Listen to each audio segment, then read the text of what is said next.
Bonjour à tous et bienvenue dans ce nouveau webinaire de Jamf consacré à la gestion des certificats avec Jamf Pro. Je suis Mathieu Castel, ingénieur système pour la France chez Jamf. L'agenda du jour est focalisé autour de 4 grandes thématiques. Qu'est-ce qu'un certificat tout d'abord? Exemple d'utilisation des certificats. Comment Jamf Pro va utiliser ces certificats? Et enfin, comment déployer ces certificats? Commençons tout de suite par le vif du sujet. Qu'est-ce qu'un certificat? Pour la plupart, c'est une sorte de vaudou magique, ces certificats. Ça peut être une source de confusion qui va complexifier toute conversation sur la gestion des appareils. La mise en œuvre et l'utilisation des certificats peuvent facilement être mal compris et dans un projet basé sur les certificats, ça peut vite devenir un casse-tête. Pour ne rien arranger, notre expérience ici à Jamf a montré que les certificats étaient souvent mal utilisés dans les environnements clients. Par exemple, la sécurité vous dit qu'il y a une douzaine de certificats à déployer. Comment vous allez faire? Vous allez utiliser par exemple un logiciel comme Composer pour les regrouper, les intégrer dans votre provisionnement. Mais à quoi vont-ils servir? On ne sait pas. Elles ne sont pas installées, ou elles sont mal installées, ou elles sont incluses dans le trousseau d'accès, le kit chain, mais on ne sait pas s'ils sont de confiance, si la chaîne est complète. Et donc, bref, on ne sait pas généralement comment les certificats sont utilisés et pourquoi. Et donc, pour démystifier un petit peu tout ça, on a décidé de faire ce webinaire pour vous aider à simplifier la création et le déploiement de ces certificats. À la base, en fait, un certificat, c'est juste un fichier texte. C'est tout. Alors après, ce qu'il faut savoir, c'est que ce n'est pas qu'un fichier texte. Il y a d'autres choses qui sont cachées dans la signature, notamment le chiffrement et tout le cycle de vie de la PKI, qu'on appelle aussi Private Key Infrastructure. On ne va pas aborder ce point de la PKI aujourd'hui, mais on partagera des liens avec d'excellentes vidéos sur la PKI à la fin. Donc voici notre fameux fichier texte, avec un petit bonhomme, qui est au sein du SCEP dans Jamf Pro et qui est prêt. Pour créer ce certificat, il nous faut tout un tas de choses. Des requêtes CSR, un serveur de certificat qui parle à une autorité de certification, et puis on ajoute un petit peu d'amour et de magie, et parfois même un petit certificat racine, et boum, nous avons, c'est magique, un certificat signé numériquement. Je vous ai dit que c'était un fichier texte, et en fait c'est vrai, parce que si vous ouvrez votre certificat dans un éditeur de texte, vous obtiendrez effectivement du texte, mais il sera illisible sous la forme d'un code hexadécimal. C'est parce que ce certificat est en fait chiffré. Et sur Mac, vous pouvez toujours inspecter le contenu du certificat en utilisant Spotlight, vous savez, en appuyant sur la barre d'espace, ce qu'on appelle aussi Quick Look, ou bien vous pouvez simplement l'ouvrir dans le trousseau de clés, le Keychain Access, pour voir ce que contient ce certificat. Alors, et finalement, que contient ce certificat? L'identification. Un certificat, c'est essentiellement une carte d'identité. C'est une forme d'identification qui est à la fois signée et fiable, un peu comme un permis de conduire ou un passeport. Et comme pour un passeport, la validité du document est basée sur l'autorité qui l'a émise. Si par exemple j'ai un permis de conduire qui est valable pour conduire un matériel ou par exemple un chariot élévateur qui a été émis en France, je ne suis pas forcément autorisé à conduire un chariot élévateur aux États-Unis. Et donc, un tel document, par exemple un passeport, c'est en fait une forme d'identité qui est valable partout parce que les organismes qui délivrent le passeport ont tous accepté de se faire confiance mutuellement. Par exemple, là, dans mon exemple, j'ai un passeport du Pérou qui dit que vous êtes un citoyen du Pérou et la France accepte ce document en provenance du Pérou parce que c'est un document de confiance et qu'il fait confiance à la République du Pérou. Maintenant, si on regarde ce certificat à côté d'un passeport et qu'on regarde exactement ce qu'ils ont en commun. Donc on a ce passeport du Pérou et un certificat, en l'occurrence, qui a été émis par Amazon pour une application web qui est disponible sur les serveurs d'Amazon. Au niveau des deux, on a déjà un nom. Dans le cas du certificat, on a un nom qui contient un joker, ou aussi ce qu'on appelle un wildcard, pour tout ce qui est en étoile.jamf.com, www.jamf.com ou autre. Du côté du Pérou, du passeport, on va avoir le nom et le prénom. Autre indication, qu'on peut regarder, c'est qui a émis ce certificat. En l'occurrence, pour le passeport, l'organisme émetteur du passeport, c'est la République du Pérou. Et pour le certificat, c'est Amazon. Et Amazon, c'est un fournisseur de confiance pour la génération de certificats. Et enfin, on a aussi une forme de numéro de série, une sérialisation unique. Dans le cas du passeport, c'est le numéro du passeport. Et dans le cas du certificat, c'est un numéro de série qui contient une chaîne de caractères pour bien identifier le document. Et bien sûr, nous avons une date de validité. C'est une date d'émission ainsi qu'une date d'expiration. Et donc vous voyez, finalement, quand on regarde les deux, les certificats ne sont pas totalement incompréhensibles. En réalité, l'idée du certificat, l'idée qui sous-tend le concept même de certificat existe depuis très longtemps. Alors, regardons où sont utilisés les certificats et en fait, réponse courte, à peu près partout. Déjà, pourquoi est-ce qu'on utilise ou qu'on veut utiliser les certificats en informatique ? Pour faire simple, pour renforcer la sécurité. L'utilisation de certificats de confiance permet une communication chiffrée qui peut empêcher l'interception d'informations pendant leur transfert. Donc on renforce la sécurité de ces données lors du transfert.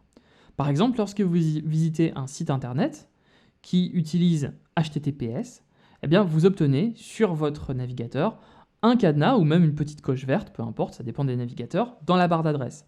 Et ça, c'est parce que vous communiquez avec un serveur qui utilise des certificats de confiance. Les informations partagées avec ce site web sont en réalité sécurisées. Les certificats peuvent aussi être utilisés de nombreuses façons, comme par exemple une alternative aux informations d'identification de l'utilisateur, une alternative au mot de passe par exemple. Lorsqu'un client présente un certificat à une application ou à un serveur, le serveur va inspecter ce certificat et décider de faire confiance ou non à ce client en se basant sur le contenu de ce certificat, mais aussi, et c'est encore plus important, sur l'autorité de certification qu'il a émis. Alors, où est-ce que l'on peut utiliser cette fameuse forme d'identification sécurisée en dehors de sites web ? Par exemple, on peut utiliser les certificats pour accéder à des Wi-Fi d'entreprise, ce qu'on appelle aussi 802.1x ou Wi-Fi basé sur le certificat. Alors c'est beaucoup mieux qu'un mot de passe WPA, un mot de passe de Wi-Fi classique, parce que ces certificats ne peuvent pas être partagés. Et en général, l'authentificateur de votre réseau utilisera des technologies comme EAP ou Radius en fonction des choix de chiffrement. En utilisant Jamf, vous avez l'avantage de valider le client qui se connecte au réseau. Du coup, l'appareil client peut présenter des informations sur l'utilisateur dans le certificat qui prouve exactement qui utilise un appareil, un Mac, un iPhone, qui se trouve sur votre réseau. Et donc ça, c'est très utile pour nos amis de la sécurité. Une autre utilisation courante des certificats, c'est la connexion à un VPN. Comme pour le Wi-Fi, le nom d'utilisateur et le mot de passe, généralement, ne suffisent pas à établir la confiance. Et donc, on va vouloir être en mesure de valider que l'appareil est également digne de confiance. L'appareil n'aura pas accès au VPN si les informations d'identification de l'utilisateur sont inactives ou même que le certificat a été révoqué. Et donc, il y a plus de possibilités de garantir la sécurité des données de l'entreprise. La norme 802.1x, qu'on le retrouve aussi pour les Wi-Fi, n'est pas réservée qu'au Wi-Fi. Et même si c'est moins courant, on peut aussi la retrouver sur des réseaux câblés en Ethernet. C'est aussi un excellent moyen d'empêcher n'importe qui de se brancher à un réseau en filaire et d'avoir accès à des données privées. Une autre utilisation assez intéressante des certificats, ce sont les emails chiffrés. Lorsque les emails sont signés et fiables, le message ne peut pas être lu sans le bon certificat. Alors cette technologie garantit également que l'email n'a pas été modifié en cours de route après avoir été signé et envoyé. L'utilisation d'une solution MDM pour déployer des certificats, c'est l'idéal parce que, par exemple, Jamf va gérer le cycle de vie du certificat, du début à la fin, et nous avons plusieurs possibilités de révoquer l'accès de l'utilisateur. S'il n'est plus en conformité au niveau de son certificat, vous retirez le certificat. Si un employé quitte la société, le certificat est alors automatiquement retiré de l'appareil. Alors, regardons un petit peu comment les certificats jouent un rôle déjà dans le cadre du MDM avec Apple en particulier. Par exemple, on a les APN, c'est un ensemble de systèmes de notification push d'Apple qui reposent elle-même sur une chaîne de certificats de confiance pour la communication. On va retrouver aussi les identités de supervision, qui peuvent être partagées entre plusieurs Mac de provisionnement, qui seront utilisés pour superviser et inscrire des appareils iOS. Cette identité de supervision, on peut l'ajouter dans Jamf Pro pour les appareils qu'il supervise.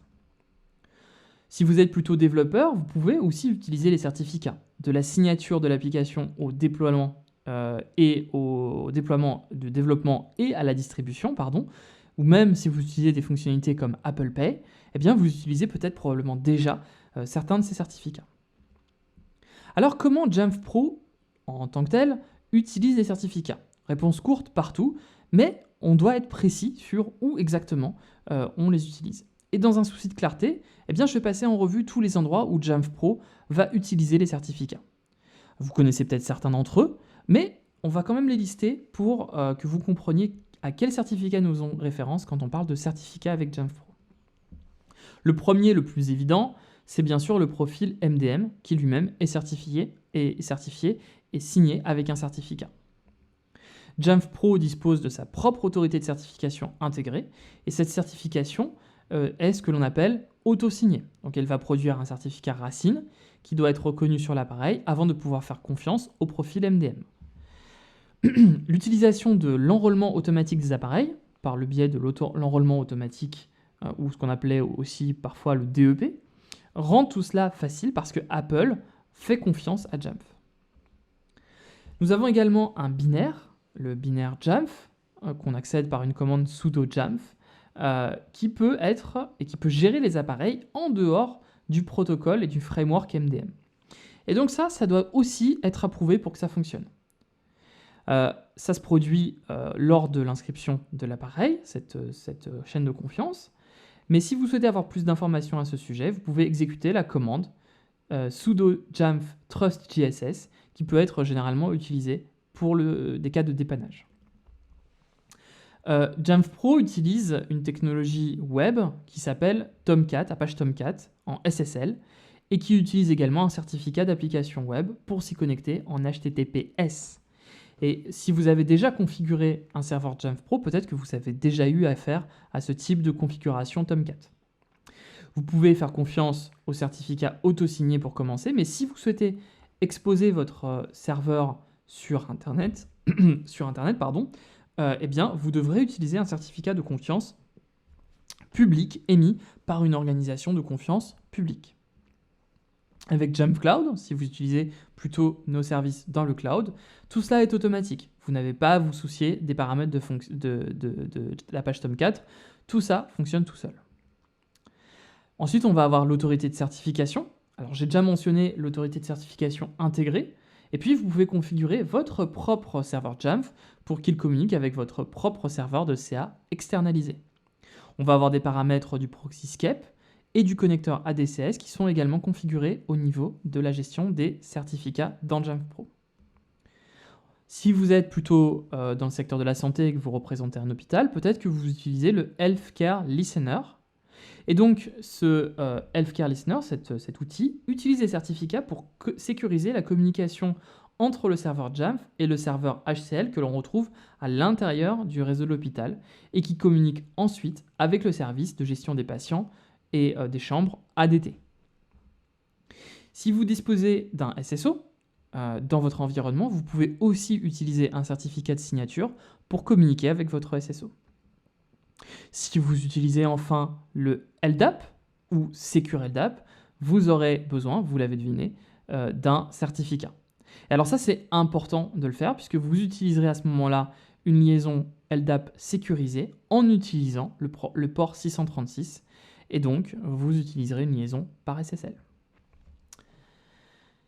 Lors de l'inscription initiée par l'utilisateur, l'enrôlement initié par l'utilisateur de l'appareil, vous aurez aussi besoin d'un certificat, notamment un certificat qui ne sera pas, contrairement au certificat auto-signé, disponible. Et donc pour cette fameuse inscription initiée par l'utilisateur, nous avons parfois besoin de signer le Quick Add Package afin que l'utilisateur puisse plus facilement faire confiance au programme d'installation et l'exécuter. Même si c'est moins important de nos jours, la signature du paquet d'enrôlement Mac nécessite un certificat de distribution d'application Apple. Donc ça, c'est plutôt un certificat de distribution que j'ai évoqué précédemment. Ce même certificat est utilisé notamment par Composer pour signer d'autres paquets, si vous avez besoin de signer des paquets pour les distribuer. On peut aussi signer les profils de configuration de Jamf Pro, et d'ailleurs Jamf Pro le fait automatiquement. Ça permet de sécuriser ces certificats lors du déploiement. Alors si vous téléchargez un certificat depuis la console Jamf Pro, il est déjà signé. Donc vous ne pourrez pas visualiser les données XML brutes avec un éditeur de texte. Pour faire ça, vous devrez utiliser et modifier votre profil de configuration créé avec Jamf afin de le désigner, afin de pouvoir ensuite le consulter sur votre Mac. On a aussi les Provisioning Profile, profil d'approvisionnement en français des applications. Alors ça, c'est plutôt utilisé par des développeurs iOS qui sont généralement utilisés lorsque vous avez besoin d'un certificat d'autorisation.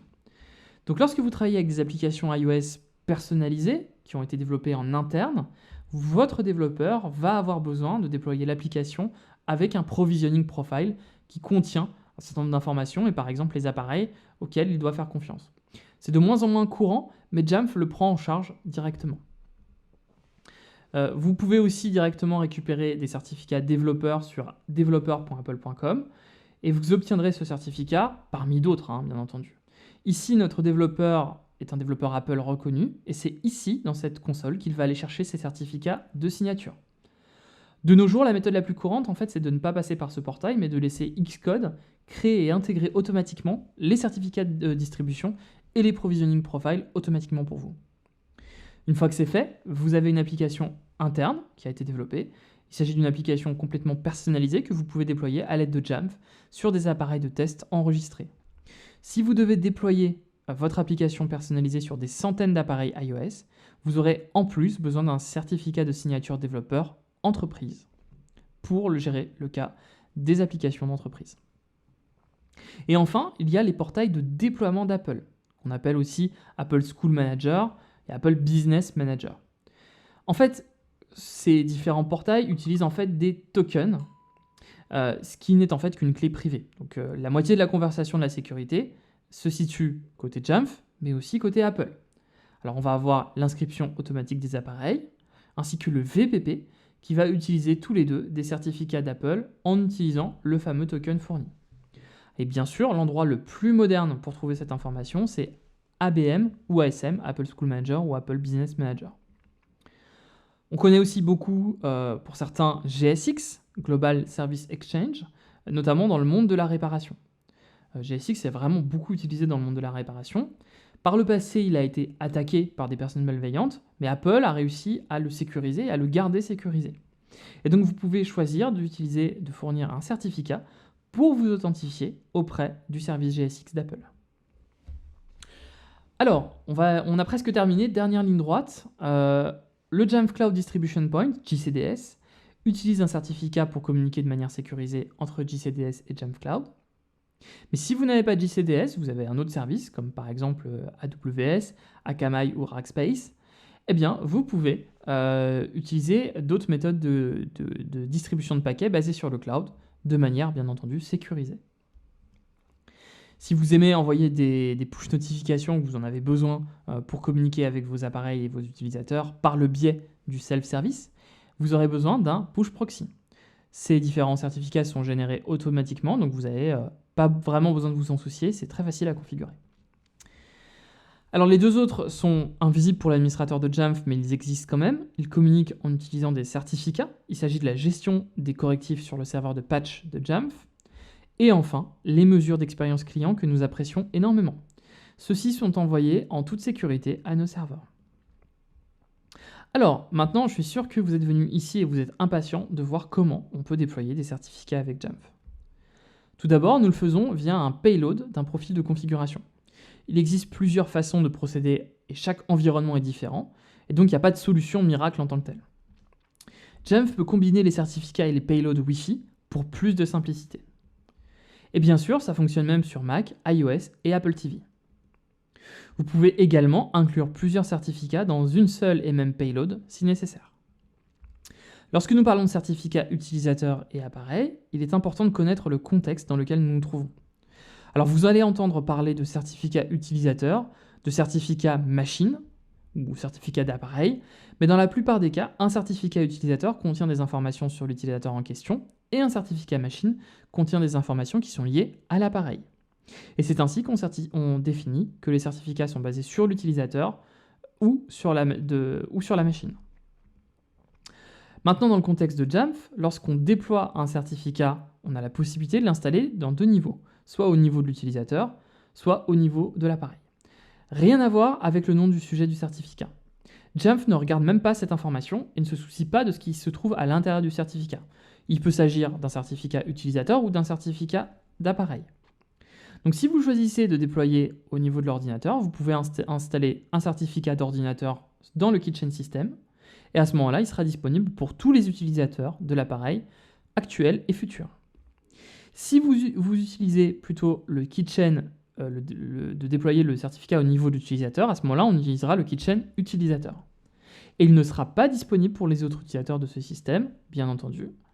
Mais vous pouvez voir en fait, et c'est là que c'est important, que ces certificats peuvent être interchangeables. On peut très bien déployer un certificat utilisateur dans le Kitchen System, et inversement, on peut très bien déployer un certificat d'appareil dans l'espace utilisateur.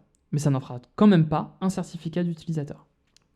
C'est un détail important à prendre en considération lors du déploiement de certificats Wi-Fi ainsi que de réseaux VPN. Alors à ce stade, on souhaite déployer et même attirer votre attention sur 2 caractéristiques des produits Jamf, Scape Proxy et le connecteur ADCS. Alors si vous avez l'intention de déployer des certificats VPN ou de mettre en place un réseau Wi-Fi en 802.1x, vous devrez probablement utiliser au moins l'une de ces fonctions et vous aurez probablement besoin d'utiliser au moins un de ces produits pour le faire. Il s'agit d'offres de produits similaires mais complètement différents. En fait, lorsque je parle de Scape Proxy, je ne parle pas de System Center Endpoint Protection de Microsoft. Pour nous, Scape, c'est plutôt au sens protocole. Ça signifie Simple Certificate Enrollment Protocol. Dans le monde Windows, quand vous faites référence à Scape, en réalité, vous faites référence à NDES. Alors si vous parlez avec d'autres équipes de sécurité, vous aurez besoin d'avoir ces informations pour pouvoir communiquer avec eux avec succès. Alors, juste avant que je passe à la partie démo de déploiement, je veux juste clarifier une question qu'on reçoit régulièrement chez Jamf. Il s'agit du débat. Est-ce que je vais utiliser plutôt ADCS Connector ou Scape Proxy? Que choisir? Alors si c'est ce que vous êtes venu chercher ici comme réponse, malheureusement je suis désolé, mais le choix n'est pas si simple. Le choix correct entre les 2 solutions dépend de nombreux détails et il n'y a pas une seule bonne réponse.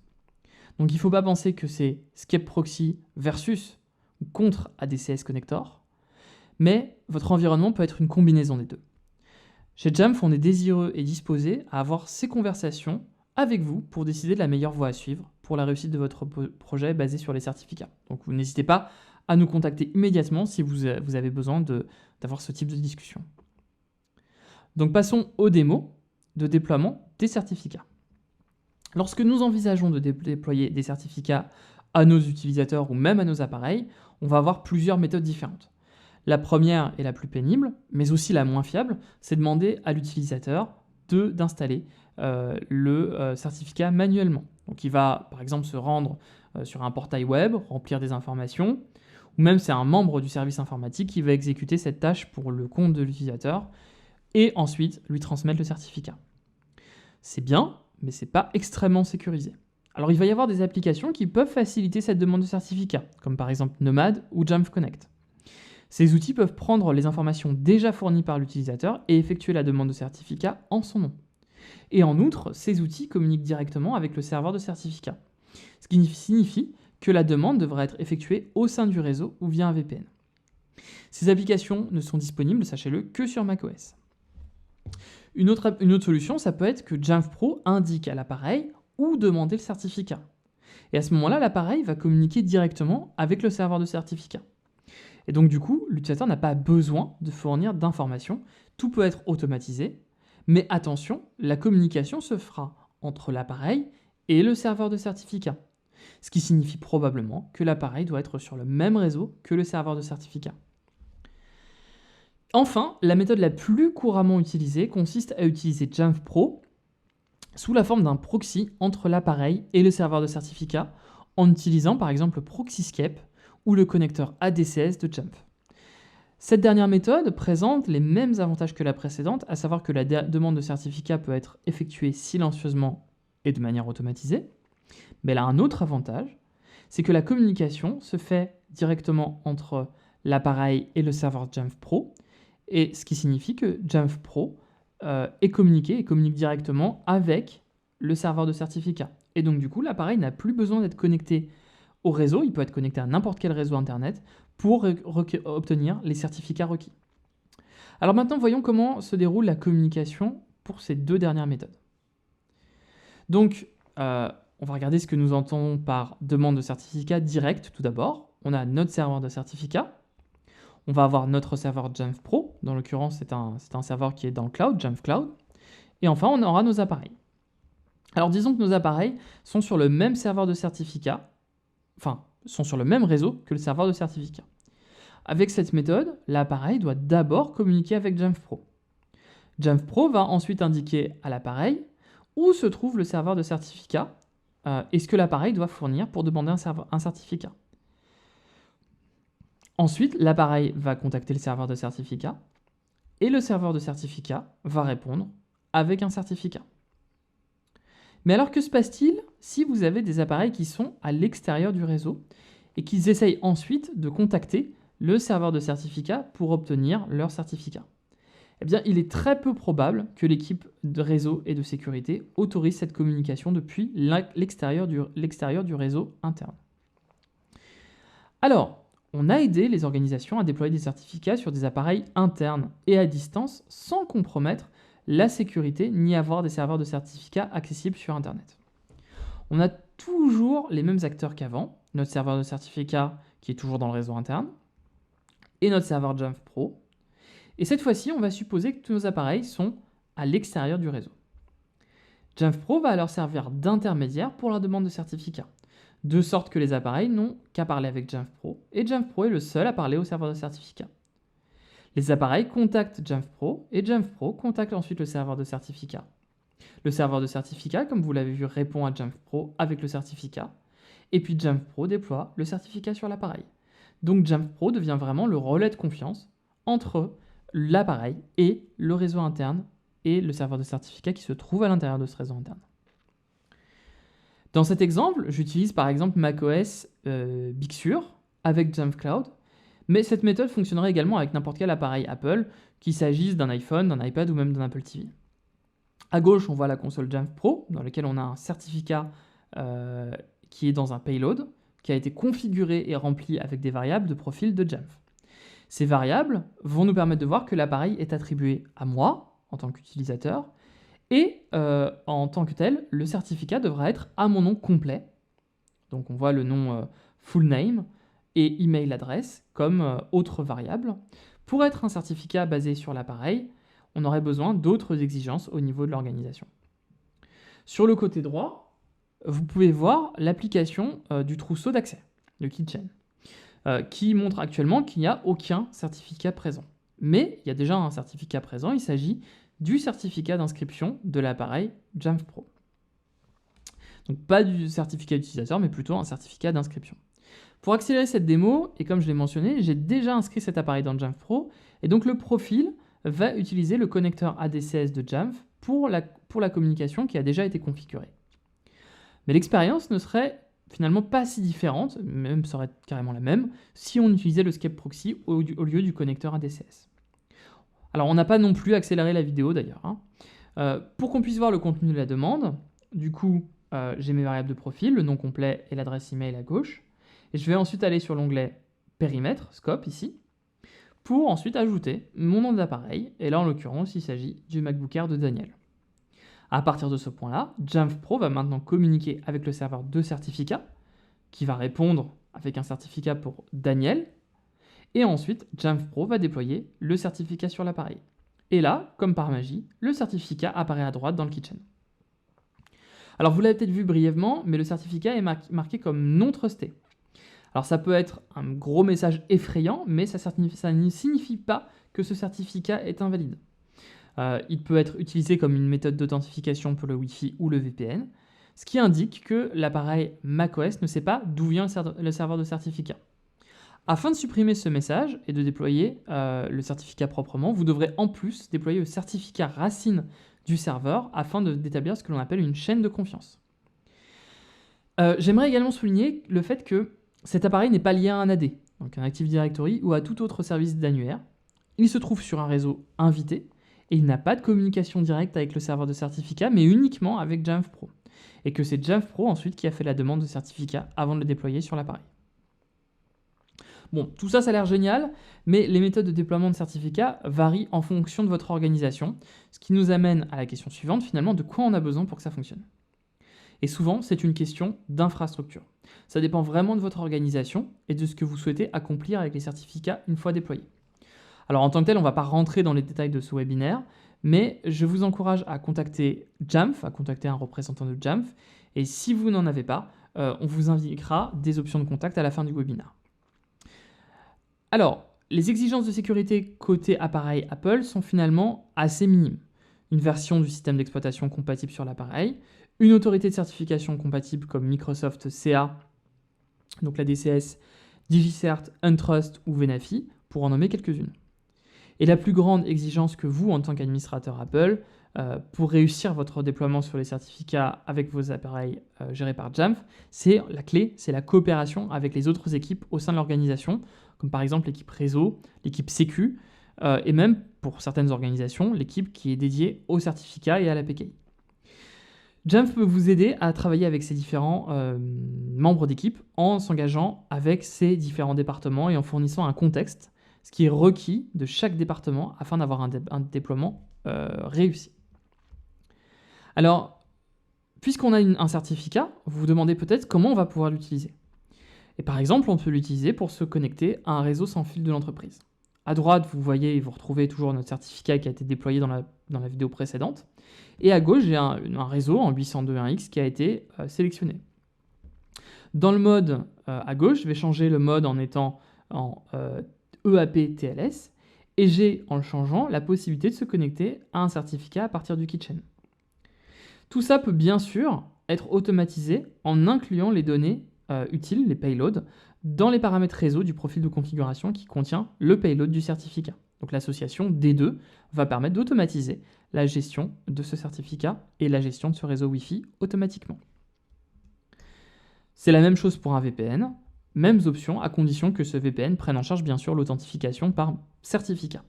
Et ça, c'est quelque chose que vous aurez à travailler avec vos équipes respectives, celles en charge du certificat et du VPN, au sein de l'organisation. Tout ça peut également être automatisé avec des profils de configuration qui contiennent un payload VPN et un payload certificat dans le même profil. Voilà, alors qu'avons-nous appris aujourd'hui? J'espère que vous en avez déjà appris un peu plus sur les certificats. Et bien qu'il s'agisse d'un sujet finalement assez complexe, les certificats peuvent être utilisés de différentes manières et ne sont finalement pas aussi difficiles que vous le pensiez. Il y aura des liens avec des ressources dans un instant à la fin de cette présentation. Mais vous retrouverez aussi des administrateurs Apple de la communauté Jamf Nation qui ont eu de longues discussions sur ce sujet. Et bien sûr, nous vous encourageons à nous contacter afin qu'on puisse travailler avec vous et les équipes respectives pour déployer les certificats dans votre environnement. Voilà, je vous affiche quelques ressources supplémentaires, par exemple des ressources de notre Jamf Nation User Conference, notre conférence annuelle Jamf qui s'est tenue l'année dernière. On a également un proxy, une configuration du Proxyscape ou même de la DCS Connector et un webinar un peu plus avancé dédié au déploiement des certificats. Du côté Apple, vous avez des ressources également sur la gestion des certificats MDM, la gestion et les prérequis pour gérer des certificats de confiance et la limite autour des certificats de confiance du côté Apple. Merci à tous pour votre attention. Je vous souhaite une excellente journée et à bientôt pour de nouveaux webinars organisés par Jamf. N'hésitez pas à nous contacter à france@jamf.com. À bientôt.